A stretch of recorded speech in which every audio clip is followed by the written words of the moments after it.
Senhor, gostaria de convidar os irmãos a abrir a palavra do Senhor. No livro segundo escreveu Lucas, Evangelho segundo escreveu Lucas, capítulo de número 19, a partir do versículo de número 28, nós estaremos lendo um texto que ficou conhecido como a entrada triunfal de Jesus em Jerusalém. Está escrito então desta forma: e dito isso, ia caminhando adiante, subindo para Jerusalém.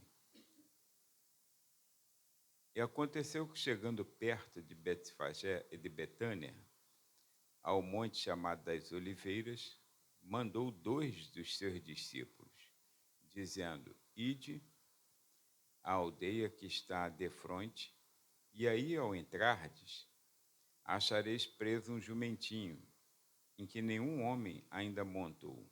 Soltai-o e trazei-o. E se alguém vos perguntar: por que o soltais? Assim lhe direis: porque o Senhor precisa dele. E indo os que haviam sido mandados, acharam como lhes dissera. E quando soltaram o jumentinho, seus donos lhe disseram: por que soltais o jumentinho? E eles responderam: o Senhor precisa dele. E trouxeram-no a Jesus. E lançando sobre o jumentinho as suas vestes, puseram Jesus em cima. E indo eles, estendiam no caminho as suas vestes. E quando já chegava perto da descida do Monte das Oliveiras, toda a multidão dos discípulos, regozijando-se, começou a dar louvores a Deus em alta voz, por todas as maravilhas que tinham visto, dizendo: bendito o Rei que vem em nome do Senhor, paz no céu e glória nas alturas. E disseram-lhe dentre a multidão alguns dos fariseus: mestre, repreende os teus discípulos. E respondendo ele, disse-lhes: digo-vos que se estes se calarem, as próprias pedras clamarão. Amém. Pai, em nome de Jesus, obrigado, Senhor, por esta palavra que é lida nesta casa mais uma vez. Obrigado pelos ouvidos que a ouvem. E obrigado pelo teu bondoso Espírito Santo, que está sempre pronto a nos ensinar, nos explicar, a nos revelar aquilo que é necessário para o momento em que estamos vivendo. Obrigado por cada membro desta igreja, por cada presença neste momento, ó Deus. E te peço então que tu, Senhor, nos edifique, nos exorte e nos console com a tua boa palavra, em o nome de Jesus. Amém. Meus irmãos, se assentem.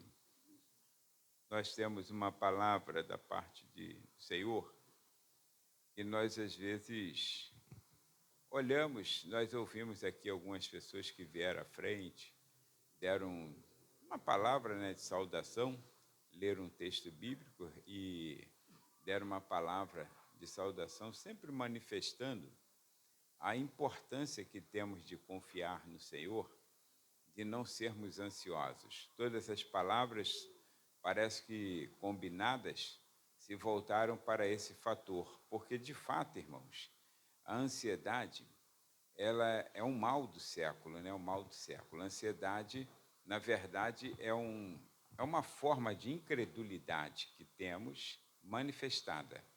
Para nós não dizermos assim, nós não cremos, e sermos taxados como incrédulos, aí nós então mostramos essa incredulidade, externamos essa incredulidade no modo ansiedade. Jesus falou que não andeis ansiosos por coisa alguma, não foi? Aí ele disse: olha, pelo que haver de comer ou de vestir, é por nada. Por quê? Porque ele disse que nós não podemos acrescentar um côvado, ou seja, cerca de 45 centímetros, à nossa vida. Nós não temos como cuidar de nós mesmos. Aí ele fala: e o Pai cuida de todas as coisas, cuida das aves, cuida das plantas. Então, tudo está sob o controle de Deus. E nós acreditamos que os céus e terra foram criados pelo Senhor e são mantidos pelo seu poder. nós acreditamos. Só que nós não conseguimos, às vezes, acreditar na questão de nós nos lançarmos no Senhor, ou, pelo menos, lançar toda a nossa ansiedade, ou os nossos problemas, nossas dificuldades, no Senhor, como o apóstolo Pedro sugeriu, lançando sobre ele toda a vossa ansiedade, porque ele tem cuidado de vós, não é assim que diz a palavra? Aí, então, observa o texto que nós temos. É claro que o texto fala, é um cumprimento de uma profecia, de Zacarias, daquele que ia entrar em Jerusalém montado no jumentinho, o rei, o Senhor dos senhores, né?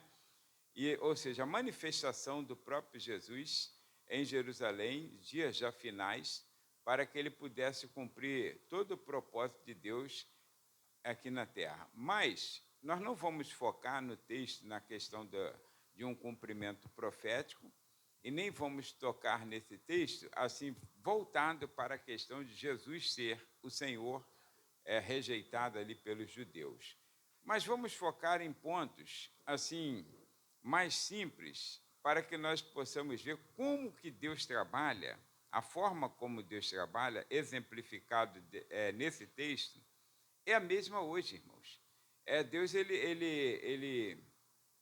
ele tem multiforme graça, né? Ele tem como fazer muitas coisas de maneiras bem variadas, sem repeti-las.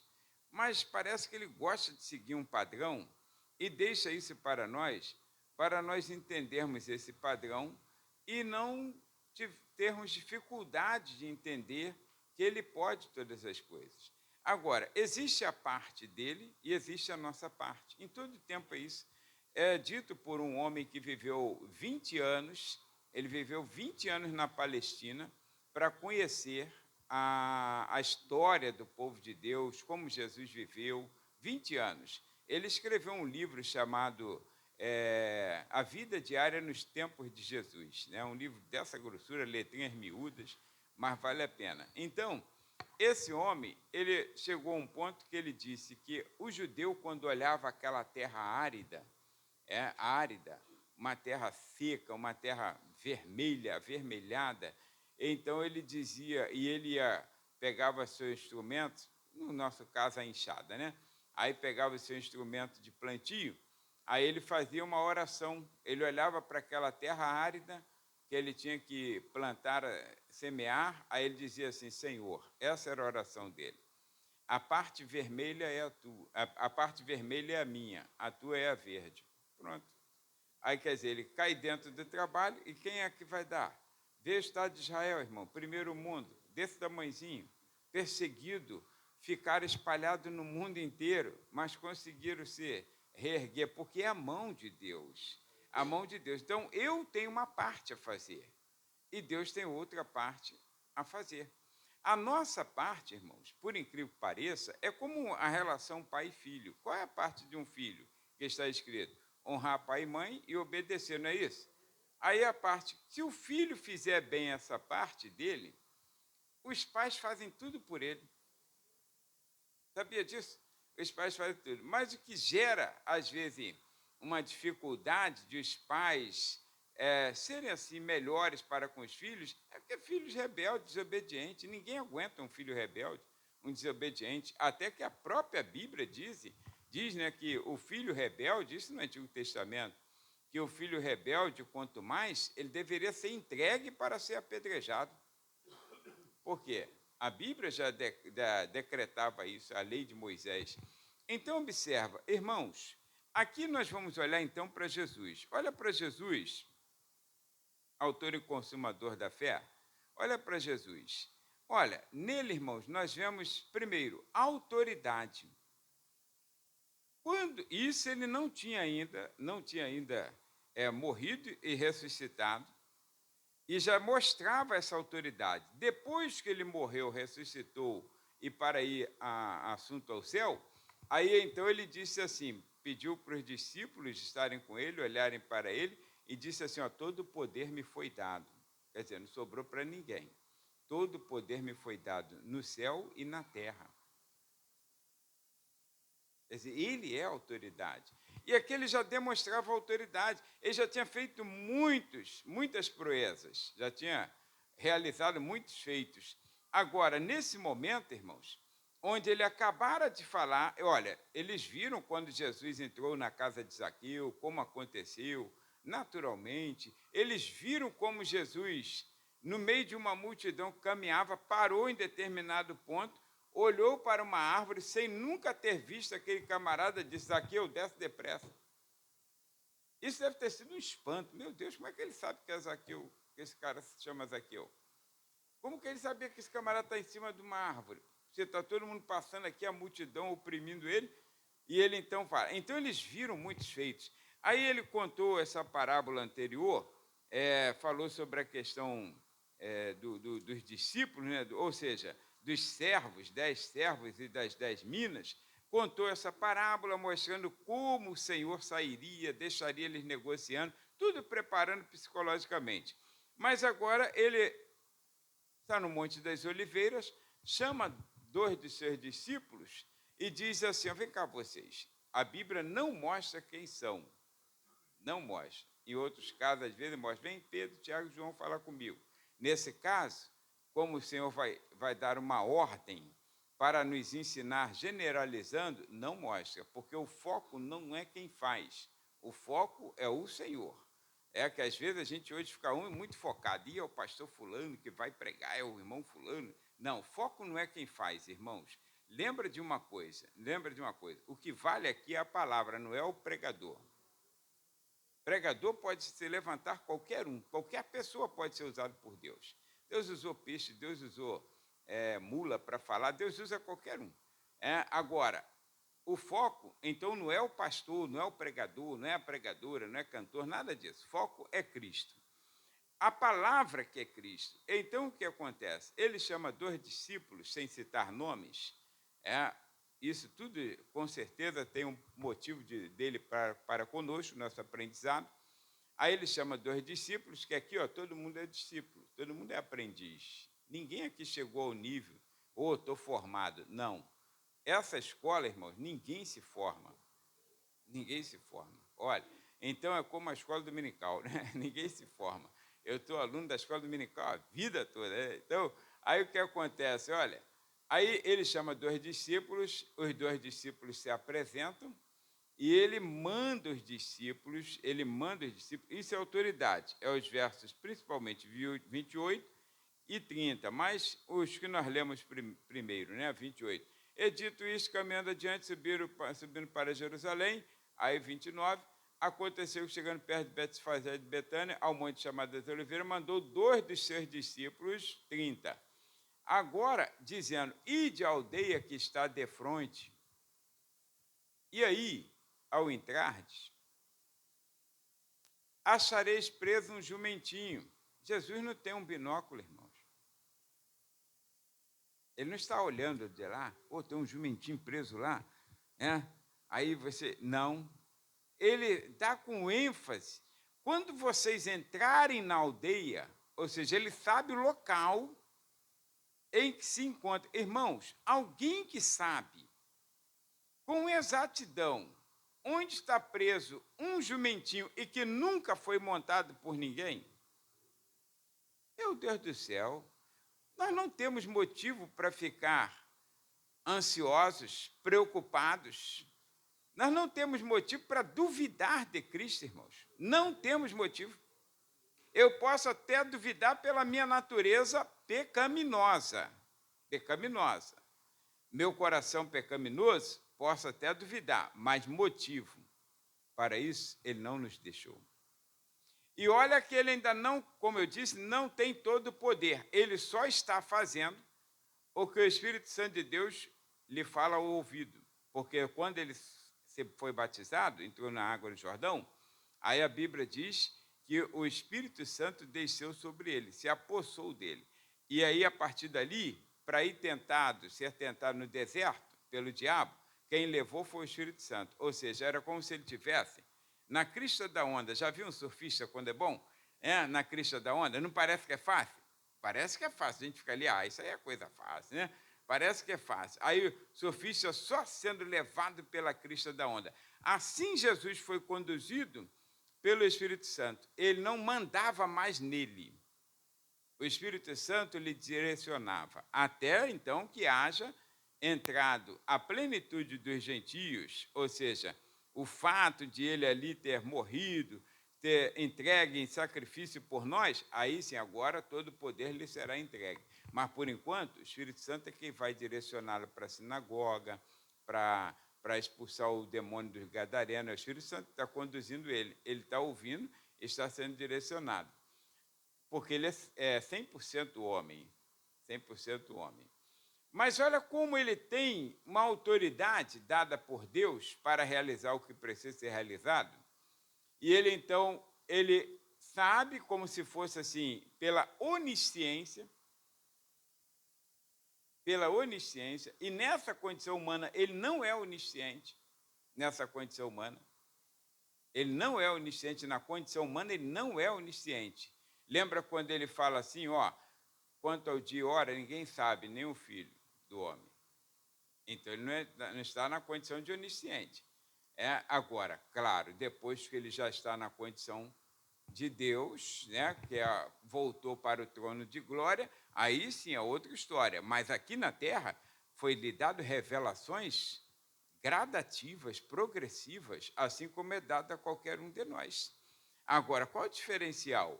É que ele, então, ele confiava inteiramente a sua vida aos cuidados do Espírito Santo.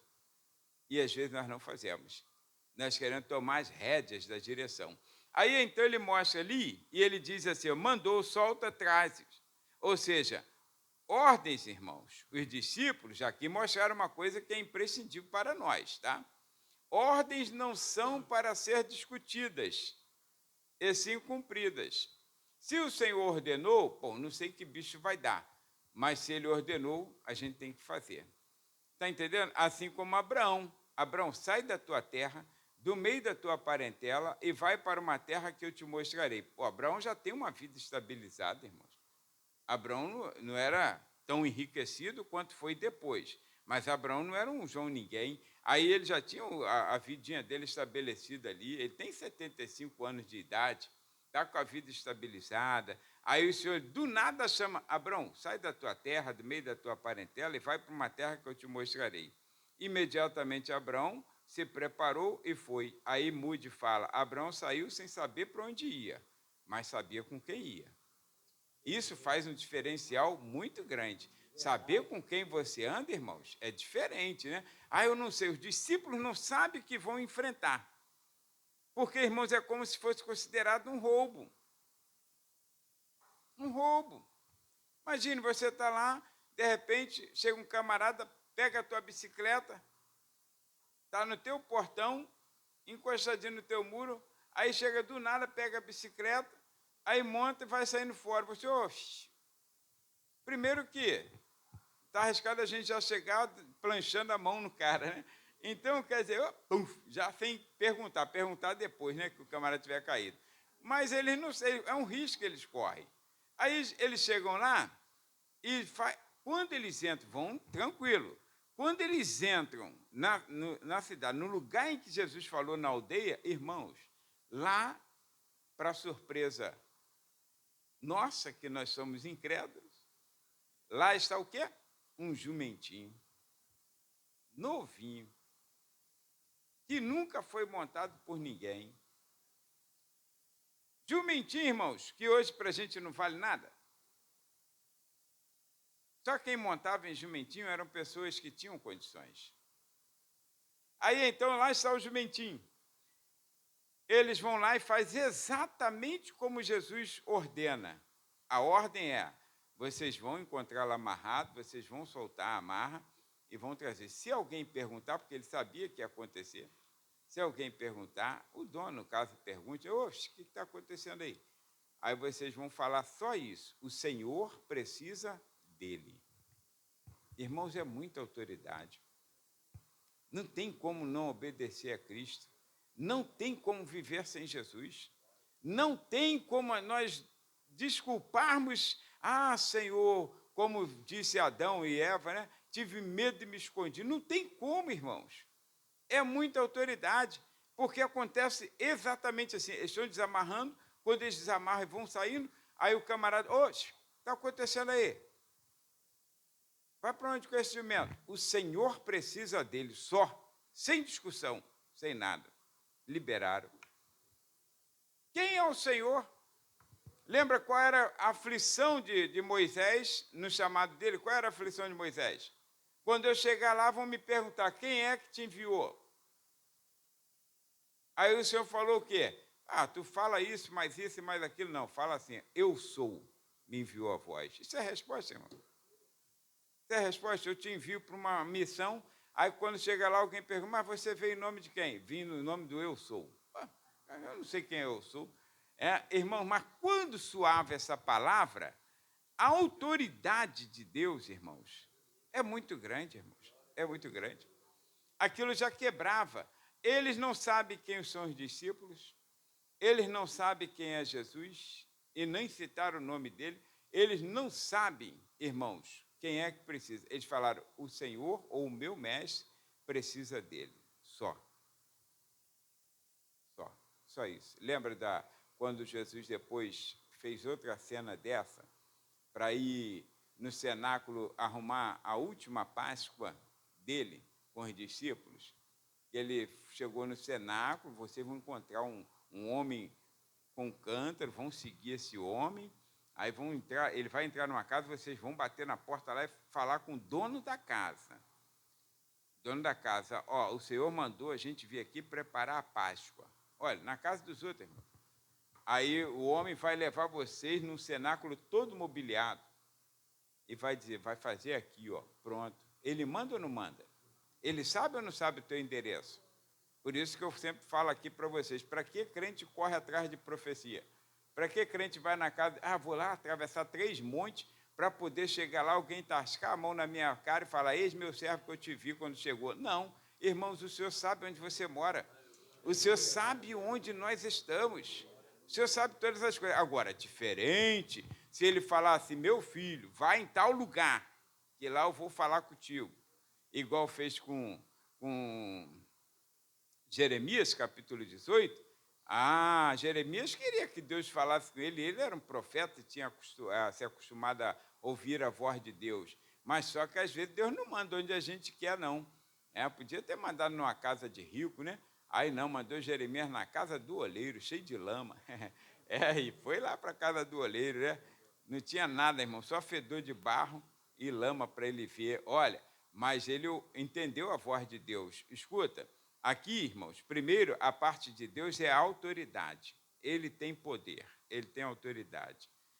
Ele pode fazer qualquer coisa que ele queira, qualquer coisa. Se nós entendermos isso, nossa vida vai ficar, não estou dizendo que vai ficar mais fácil, mas vai ficar muito mais produtiva no reino, porque nós vamos confiar mais nele do que naquilo que dizem.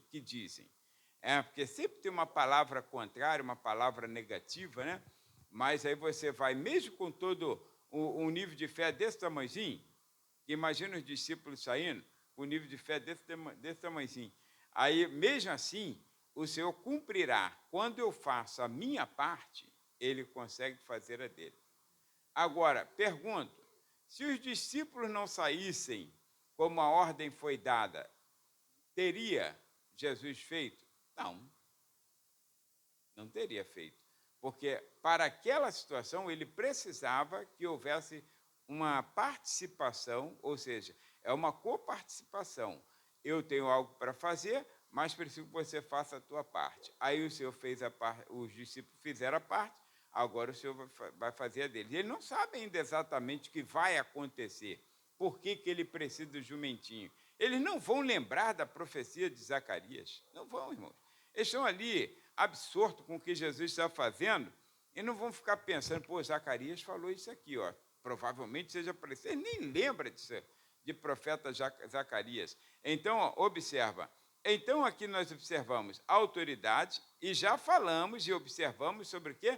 Ciência, conhecimento, revelação que o Espírito Santo de Deus lhe dava para que ele pudesse exercitar essa autoridade. Pois eu já citei que ele falou, encontrareis um jumento. Esse é o verso 30, que nós não lemos ainda. É o 30 esse aí. Aí encontrareis um jumentinho preso, em que nenhum homem ainda montou, soltar e trazer. Então, quer dizer, autoridade e conhecimento. Ele conhece todas as coisas, todas as coisas. Nessa condição, então, que ele está à destra do Pai, irmãos, você tem que lembrar, ontem eu citei essa frase aqui para os seminaristas, você tem que lembrar que Deus ele não tem passado e Deus não tem futuro. Deus é o eterno presente. A Escritura diz que todas as coisas diante dele são nuas e patentes. Quer dizer, ele vê tudo de uma vez só.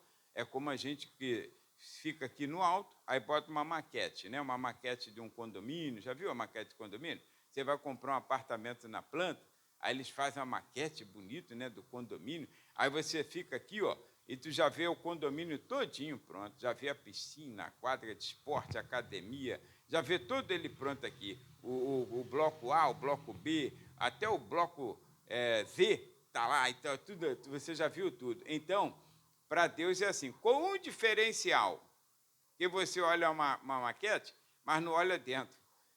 Você está vendo ali os prédios, tudo ali, você não está vendo lá dentro, o interior. E com a diferença que Deus vê todas as coisas. Aí eu até lembrei de um provérbio árabe que Deus vê uma pulga preta em cima de uma mesa preta numa sala escura.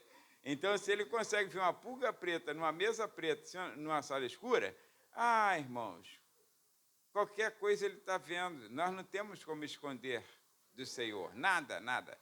Então, se ele vê todas as coisas, irmãos, por que nós ficamos ansiosos? Por que nós ficamos ansiosos? Se ele tem cuidado de nós, se ele cuida de nós, se ele cuida de uma planta insignificante, irmãos, ele cuida de nós em todo tempo. Ele sabe coisas que nós não sabemos. Lembra de Jonas? Jonas chorou porque a plantinha morreu, ele ficou no calor. Ele não estava com pena da planta, não, mas o Senhor ainda deu, o Senhor estava com pena dele. Aí o Senhor ainda falou assim, você ficou aborrecido por causa da planta que morreu? Agora, e eu? Você quer matar cerca de 120 mil pessoas que não sabem discernir a mão direita da esquerda? Quer dizer, o Senhor conhecia cada uma daquelas pessoas, já tinha contabilizado. Ele não sabia disso, porque talvez ele tivesse visto o centro de Nínive, ou então focado naqueles soldados que foram cruéis para com seus conterrâneos. Não, aí o Senhor já tinha visto criança, mulheres, já tinha visto toda a cidade de Nínive, cerca de 120 mil pessoas, que eles, segundo Deus, não sabiam, irmãos, discernir, ou seja, não tem visão espiritual para discernir entre o certo e o errado. Entre o certo e o errado. Entre a mão direita e a esquerda. Até hoje tem gente que não discerne entre a direita e a esquerda. Então, mas isso é outra história. Então, olha, aí, irmãos, cerca de 120 mil pessoas. O Senhor conhece todas as coisas. Todas as coisas. E essa ciência dele é importante. Agora, irmãos, observa que coisa interessante. Apesar de ele ser conhecedor, olha que lição que o Senhor nos traz, já tinha feito isso de outra forma, mas parece que assim entra no ouvido e sai no outro, aí Jesus precisa repetir as lições. Quando ele fala sobre jumentinho, irmãos, não percebe assim não dá um ar de humildade? Dá um ar de humildade? Por que não pegou um cavalo, né? Um cavalo branco, já que ele é o rei, manga larga, né? Não, porque ia ficar imponente em cima do cavalo, não, montado num jumentinho. Vocês vão pegar um jumentinho. Talvez alguém até pense, podia ter pego um cavalo, já que ele é a autoridade, e ele pode, é só dizer, o mestre precisa dele, o Senhor precisa dele, então qualquer um seria. Não, um jumentinho. Isso, irmãos, porque o Senhor nunca abriu mão da humildade, porque a humildade, irmãos, cabe em qualquer lugar. A soberba não cabe em todos os lugares. Cabe em alguns, mas em todos não. Agora, a humildade, irmãos, cabe em qualquer lugar. Não queira ser soberbo. Por nada nessa vida, por nada nessa vida. Porque eu tenho, porque Deus me deu, porque eu sou, porque eu tenho mais conhecimento. Não queira, irmãos. A soberba cabe em alguns lugares. E mesmo assim ela cabe apertado, sabe? Porque daqui a pouco alguém vai falar, pô, não está legal isso aqui. Porque quando eu falo cabe, é caber folgado, porque você pode vestir uma roupa, apertado cabe. Às vezes eu visto uma camisa, Joel deve acontecer isso também, né? Aí eu visto a camisa, estou vendo que ela está meio apertadinha, mas como eu estou de paletó, mas quando senta ali, se a gravata não tiver o botão estourar, fere uma irmã dessa aí. Então, porque a camisa está explodindo já, né? É um tiro aquilo ali, né? Então, o que acontece? Aí, coube entre aspas, coube entre aspas. Agora, folgadinho assim, ó, é porque coube, né? Aí, então, a humildade, irmãos, cabe folgada em qualquer lugar. Qualquer lugar. E se ela cabe folgada em qualquer lugar, porque tantos de nós, irmãos, somos tão nariz empinado. Meus irmãos, ninguém tem motivo para andar de nariz empinado. Ninguém tem. Nenhum de nós, nenhum de nós. Todos nós precisamos ser simples.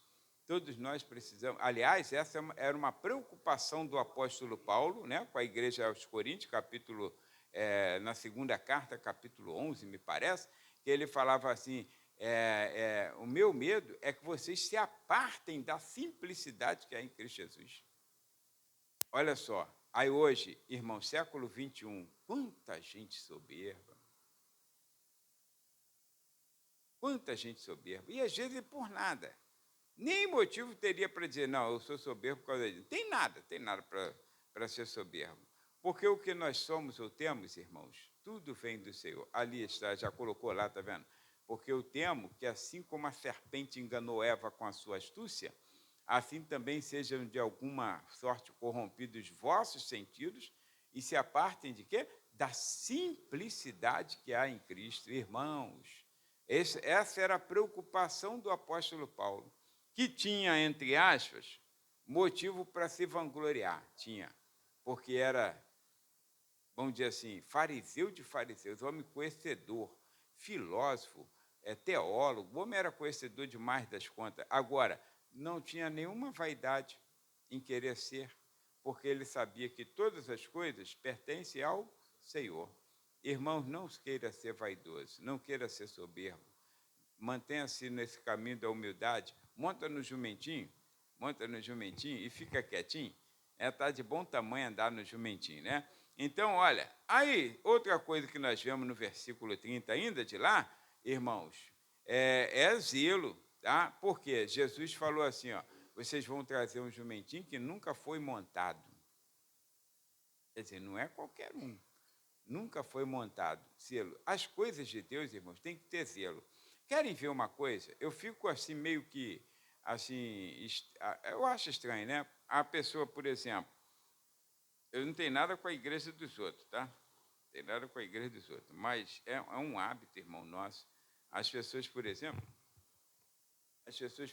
tem um vidro de óleo, aqui a gente usa pequenininho, mas tem um vidro de óleo ungido, aí o vidro de óleo ungido está todo encardido, que já foi um óleo fedorento, sebento, que já foi um vidro de perfume. Principalmente aquele cristal da Avon. Ainda existe o cristal, né? Da Avon. Aí, cheio de sujeira. Irmãos, por quê? Você tem que ter zelo pelas coisas de Deus. As coisas de Deus precisam ser zelosas. Aí quer colocar um óleo ungido, porque esse óleo, ele não cura, mas ele é o símbolo do Espírito Santo. Então, eles dão unção do Espírito Santo sobre a vida da pessoa para que ela seja curada. Por que não comprar um frasco que nunca foi usado, como é o caso aqui? Tem frasco grande lá dentro, só que a gente guarda esse pequenininho. Aí vai abastecendo. Por que não comprar o frasco que nunca foi usado e apresentar ao Senhor? Não custa nada, gente. Mas não ia esse vidrinho que saiu do meu perfume aqui, que eu ganhei, cachemire buquê. Ainda existe isso? Ainda existe? Aí vou levar para a igreja, porque lá vou colocar. Que isso, irmãos? Que isso? Existe necessidade para isso?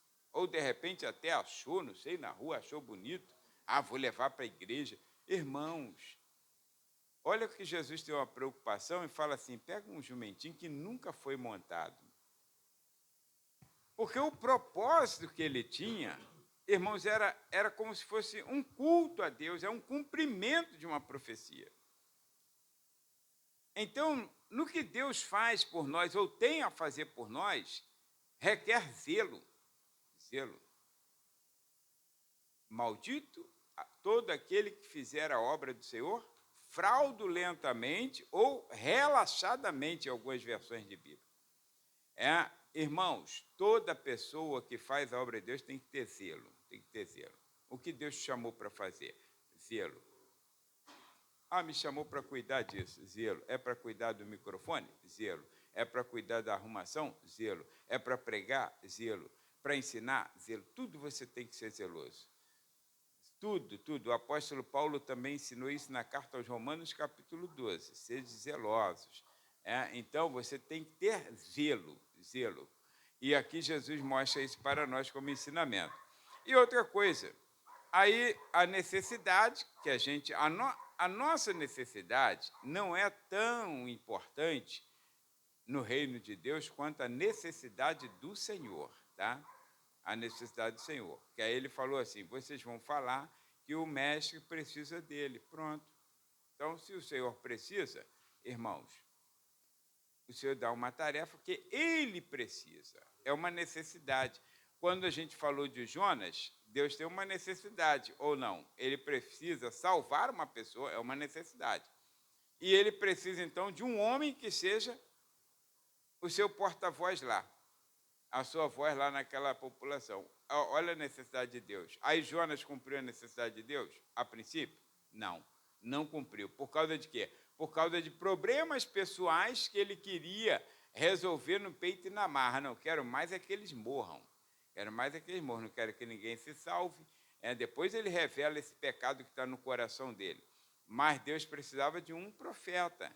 Deus precisa de pessoas. Não que ele esteja assim, não possa fazer. Ou será que ele está doente e não pode fazer? Não, irmãos. Tem a parte dele e tem a nossa parte. Tem a parte dele e tem a nossa parte. Não adianta você tentar achar que Deus vai te dar se você não arregaçar a manga, não estudar, não fizer. Não, não é assim que vai funcionar, não. Tem que estudar, tem que fazer. Deus pode? Pode. Mas ele precisa que você faça a parte dele. Agora, a necessidade de Deus, ela é mais importante ser atendida do que a nossa própria necessidade. O jumentinho estava lá. Agora, o discípulo veio montar no jumentinho, se cansou para ir, se cansou para a volta. Montou nada. Vou montar o Senhor. Agora, dentro disso aqui, aí vem a parte, então, dos discípulos. Bom, mostrei a parte de Jesus. Como eu tenho, pelo menos, aí uns 15 minutos, aí vou mostrar a parte dos discípulos. Qual é a parte dos discípulos? Está no versículo 32, que é a obediência. Primeiro, obedecer. Indo os que haviam sido mandados, indo os que haviam sido mandados. Então, se o Senhor mandou, irmãos, obedeça. A gente canta um hino 515 da harpa cristã, que se o Senhor mandar, e depois fala, se Cristo comigo vai, eu irei. Mas a maioria de nós aqui que cantamos, irmãos, é só fachada. É só fachada. É como que disse, eu não dá ouvido a isso que eu estou falando, não. Estou falando aqui para poder, o que eu gosto de cantar, acho legal essa música, né? Porque se Cristo, irmãos, comigo vai, eu irei, mas antes ele manda, ele envia. Se lá pelo deserto o Senhor quiser mandar, se pelos mares o Senhor quiser mandar, aí a gente fala, eu irei. Às vezes dá até medo cantar certas coisas, né? Porque o Senhor conhece nosso coração. Então, olha, e indo os que haviam sido mandados, quer dizer, obediência, irmãos. Qual é a frase que eu uso aqui durante todos esses anos? A obediência é o caminho mais curto para a bênção de Deus.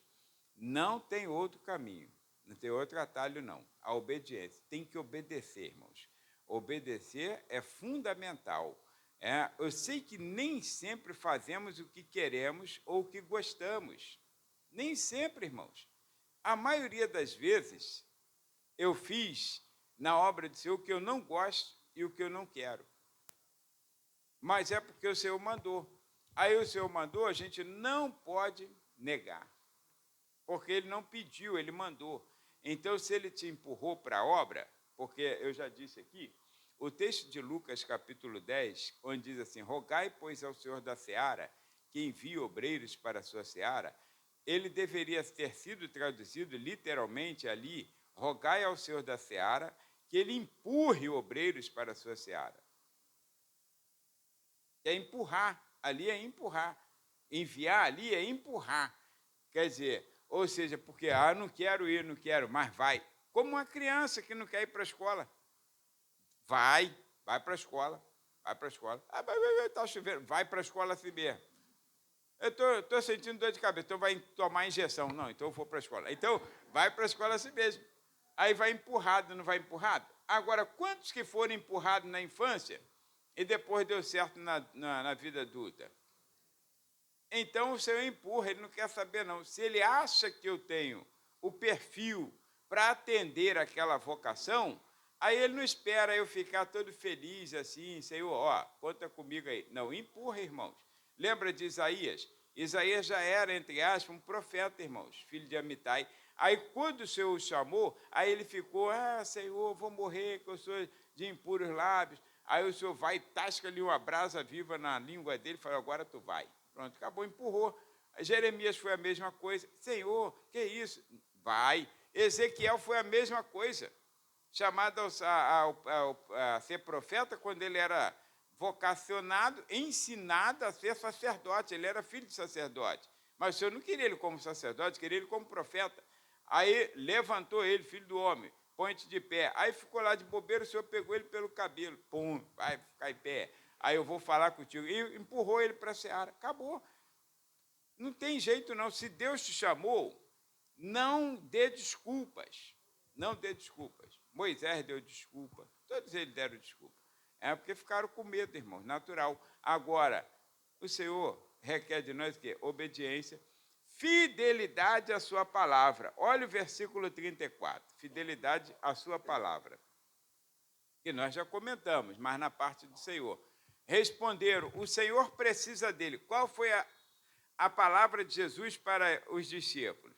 Quando vocês chegarem lá, vai acontecer, alguém vai perguntar, vocês vão falar isso. O Senhor precisa dele. Fidelidade na palavra, irmãos. Isso aqui já nos ensina tudo. O que a Bíblia diz. Agora, irmãos, estamos inventando história, irmãos. Inventando história na Bíblia. Eu fico ouvindo algumas mensagens, eu fico pensando assim, meu Deus, que Bíblia é essa que essa pessoa está lendo? Porque eu não acho nas Escrituras aquilo que a pessoa está pregando. Irmãos, pregue a palavra. Paulo falou para Timóteo, pregue a palavra. O que diz a Bíblia? O que diz a Bíblia? Isso aqui não caducou, não. Se você chegar ali fora e falar assim, porque Deus amou o mundo de tal maneira, pessoas serão salvas. Isso aqui não mudou, irmãos. Aí fica inventando uma série de coisas, uma série de mensagens para dizer que a pessoa vai prosperar, que vai ter carro, vai ter apartamento na Barra, no Recreio. Irmão, não foi isso que o Senhor falou. O Senhor falou, ide por todo mundo e pregai o Evangelho, que é a palavra, as boas novas. Eles não falam nada, não discute, não vai inventar a história, só vai dizer assim, o Senhor precisa dele. Pronto. Deu certo ou não deu? E por que você então não faz o que é certo? É só pregar a palavra, irmãos. Prega a palavra. Aí fica inventando coisas, inventando historinha, e levantando coisa, e ocasião, e falando, e torcendo as Escrituras. Essa época agora aqui, esse final, ano de eleição, é tanta gente torcendo as Escrituras. Aí vai chamar Daniel, vai invocar os filhos de Daniel, de José, que foram governadores, para torcer as Escrituras. Prega a palavra, irmãos, prega. Aí hoje estão usando o púlpito para quê? Para brigar, para se defender, para poder questionar, para dizer, para xingar o irmão. Irmão, prega a palavra, prega a palavra. O que o Senhor mandou foi pregar a palavra. Boas novas de salvação. Jesus ainda salva, cura, liberta e batiza com o Espírito Santo para quem crê e leva para o céu. Então, prega a palavra. Então é fidelidade à palavra. Outra coisa, generosidade e serviço, irmãos. Olha, generosidade e serviço. Quando eles chegam lá e vê, eles não sabem o propósito ainda, mas se Jesus chamou, o Senhor vai montar neles. Aí o que eles fizeram, versículo 35, o que eles fizeram? Trouxeram a Jesus quando chegou perto de Jesus, lançando sobre o jumentinho as suas vestes, a capa, né? Tirou a capa, ninguém fazia isso, irmão. Ninguém fazia isso. Era como se estivesse doando, né? Aí tirou as suas capas, puseram Jesus em cima, colocaram a capa sobre o jumentinho e puseram Jesus. É assim a vida do crente, ninguém pediu, Jesus não pediu para ele tirar a capa, pediu? Não pediu. Aí hoje fica uma penca de gente, irmão, dê o teu melhor, dê o teu Isaac, dê isso. Irmão, não peça nada a ninguém, não. As pessoas sabem a necessidade de Deus fazer a obra, de realizar e como ele precisa. Não precisa pedir um centavo a quem quer que seja. Não precisa pedir favores a quem quer que seja, porque eles vão sentir, a pessoa vai sentir, opa, é para o Senhor fazer. E as pessoas voluntariamente, elas cedem, irmãos, coração voluntário. Aí puseram as suas capas. Ó. Era uma vergonha a pessoa andar sem capa. Era uma vergonha, porque todo mundo tinha que ter uma capa, até o mendigo tinha capa. E a capa era um utensílio tão importante que lá no Antigo Testamento, na lei de Moisés, a capa, irmãos, se ela fosse empenhorada, tinha um valor. Ela não podia ficar até o dia seguinte empenhorada, tinha que devolver a capa à pessoa. Olha que importância. Era importante, e ele simplesmente, voluntariamente, ninguém pediu, ninguém falou.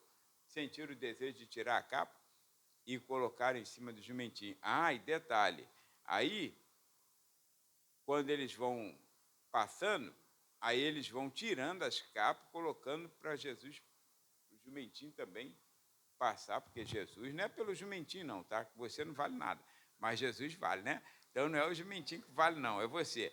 Então, olha, aí outra coisa aqui, nós falamos da humildade lá e a humildade aqui. A humildade do Senhor, mostrou humildade, pedindo um jumentinho.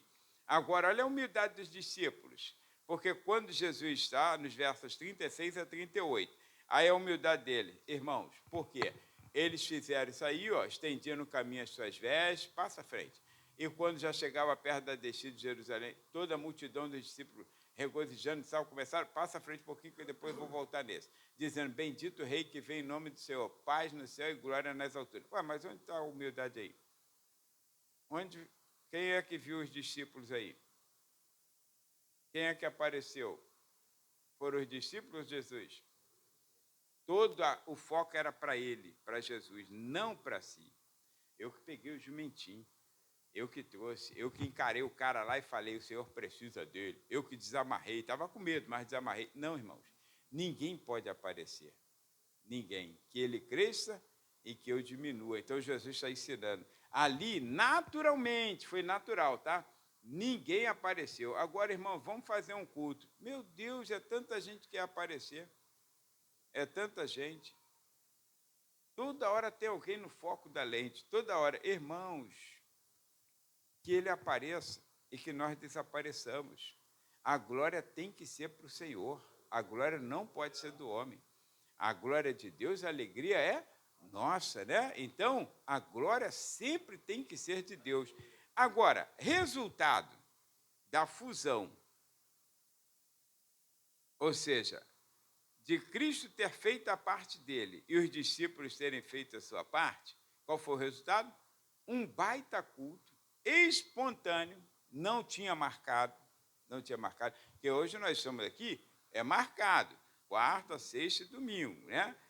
Mas não, irmãos, do nada assim, o povo começou a louvar, aí o verso 36, aí o povo começou a louvar, 36, aí o povo começou a louvar a Deus, irmãos, indo ele, 37 agora, aí, do nada, olha só, quando chegam, regozijou-se o povo, toda a multidão dos discípulos, quer dizer, agora não são 12 apóstolos, mas toda a multidão, quer dizer, ali ficou mais anônimo ainda, regozijando-se, começou a dar louvores a Deus em alta voz por todas as maravilhas que tinham visto. Irmãos, culto espontâneo, aquele culto que a gente fala, que tem que vir de casa.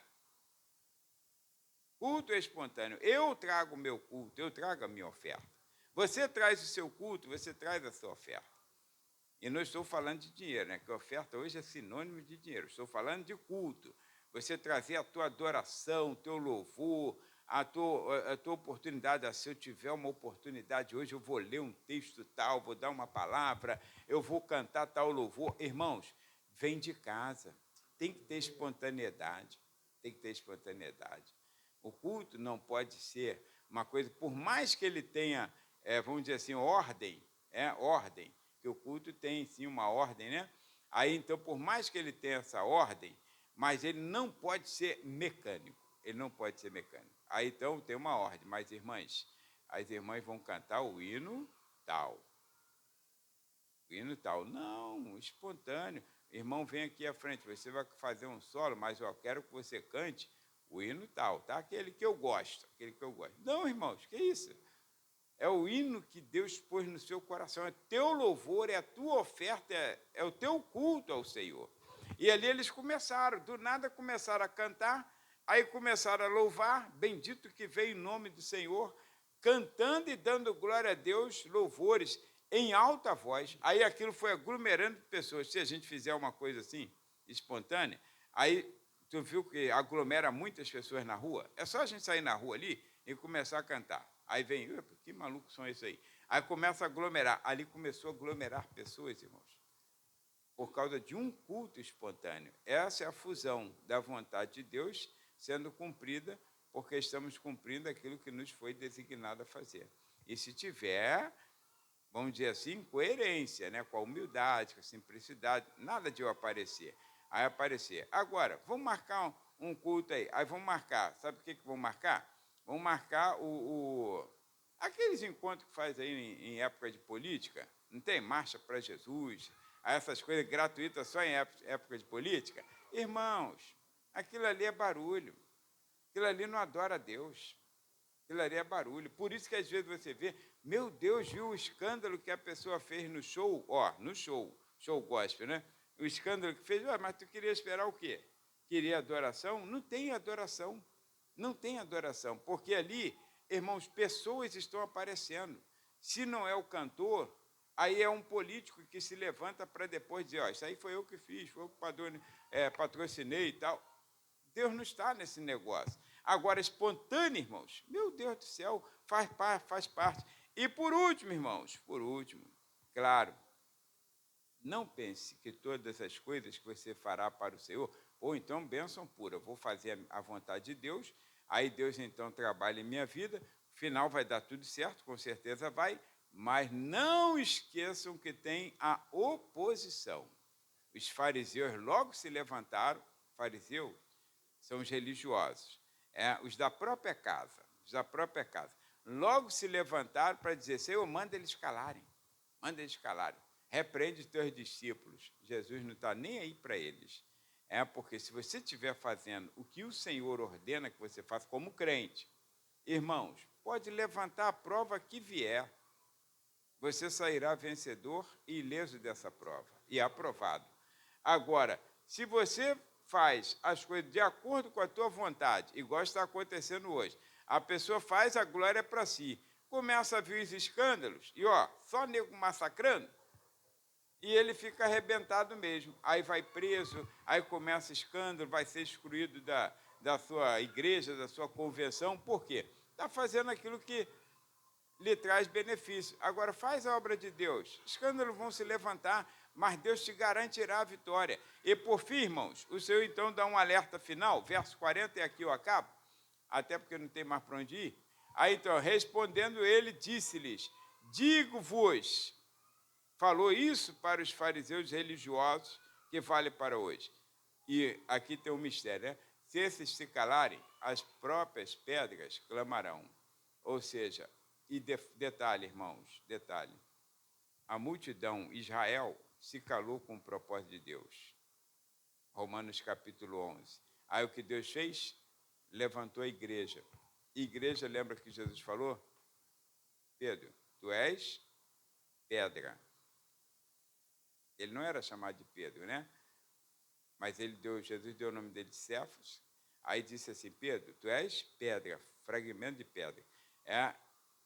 Agora, ele é a rocha, que foi edificada a casa ali. Ele é a rocha. Então, aí quer dizer, se esses se calarem, as pedras clamarão.